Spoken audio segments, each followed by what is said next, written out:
और मैं हलीमा शेख की बेटी हूँ। आज रात को 3:30 बजे मेरे फादर को लाहौर में जिस होटल में वो ठहरे हुए थे, वहाँ से कुछ नामालूम अफराद तकरीबन 8-9 के करीब उनको उठा के लेके एक वीगो में लेके गए।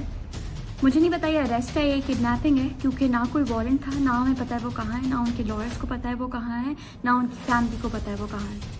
मैं आपको इस बात वाज़े करती चलूँ कि हलीमा शेख ने ये बात मल्टीपल टाइम्स इंडिकेट की, स्पेशली इस लास्ट वीक में इंडिकेट की कि उनकी जान को खतरा है। उन्होंने रेलिवेंट अथॉरिटीज़ को लेटर्स भी लिखे जिसमें chief justice of Pakistan included है, जिसमें उन्होंने बताया कि उनकी जान को खतरा है और उनको यहाँ तक मालूमात हुई हैं कि उनको खुदा न खास्ता कस्टडी में लेके उनकी जान को नुकसान पहुँचाने की प्लान बन चुके हैं।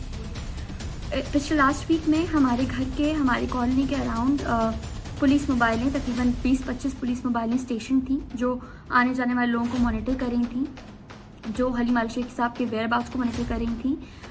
इन मोबाइल्स के साथ, इन मोबाइल्स में वो मोबाइल मौजूद थी जो सीएम हाउस की सिक्योरिटी डिटेल में होती हैं। इसके साथ साथ सिविलियन कपड़ों में लोग मौजूद थे जिनमें बहुत सारे क्रिमिनल बैकग्राउंड्स थे। पीपल्स पार्टी शायद अपने जियाले भेजे हुए थे, God knows what. But what I want to highlight is कि राइट नाउ हमें नहीं पता कि हलीमा शेख कहाँ है, उनको कौन लेके गया है, वो किस हाल में है। 3.5 घंटे से उनका वेयरअबाउट्स किसी को नहीं पता। अगर इस मुल्क में कोई भी अथॉरिटी ऐसी बच गई है जो लॉ इन्फोर्स कर सकती है, जो ह्यूमन राइट्स को प्रोटेक्ट कर सकती है, वो मुझे बता सकती है कि मेरे फादर किधर हैं, उनको कौन लेके गया है, वो सेफ हैं अभी, उनसे हम कैसे बात कर सकते हैं, उनकी लीगल टीम उनसे कैसे मिल सकती है, उनका जुर्म क्या है। और ये पहली दफ़ा नहीं कि हलीमा शेख के ऊपर कोई आज से पहले उनको पॉलिटिकली विक्टिमाइज गवर्नमेंट करती रही क्योंकि वो उनको एक्सपोज करते हैं। आज इस 1 मंथ पहले उनके ऊपर कोई टेररिज्म चार्जेस लगा दिए और इंसिडेंट का टाइम वो बताया गया जब वो तो एक लाइव टीवी चैनल में बैठे हुए थे, वो अपना इलेक्शन में वोट डाल जाते हैं तो उनके खिलाफ केस कर दिया जाता है।